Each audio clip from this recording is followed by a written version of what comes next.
želim da vas pozdravim, poselamim i hvala vam što ste došli u ovako velikom broju.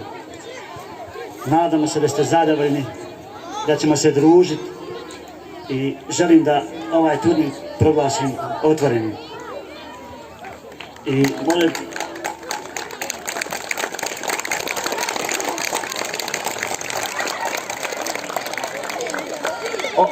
ovo nam je prvi turnir prijateljstva i u budući ćemo se družiti i trudit ćemo se da popravimo da bude još što bolje. I hvala vam na razumijevanju. Sada prepuštam kolegi Ener da vam se obrati.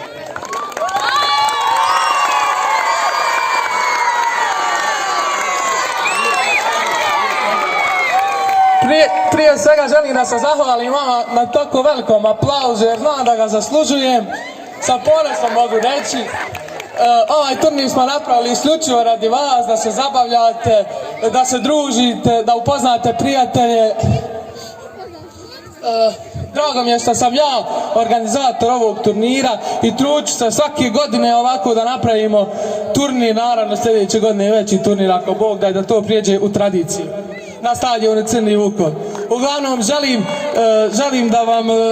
da se osjećate kao kod kuće, znači da se igramo danas i da na kraju najbolji pobjedi, naravno. I želim da pohvalim cijelu mjesnu zajednicu Vukovije Donje u kojoj radimo, pogotovo ove godine i nadamo se i narednih godina, gdje smo napravili par turnira igranki, gdje je napravio KUD 7. april Vukovije Donje, gdje je napravio svoj nastup KUD 7. april Vukovije Donje, gdje sam ja lično napravio turnir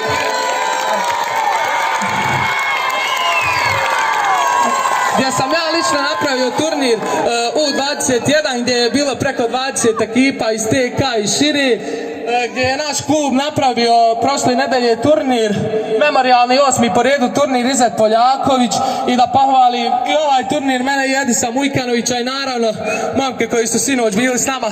Cijelu noć smo ovdje proveli da ovo sredimo i da vi uživate danas. Uživajte i vidimo se. Hvala vam.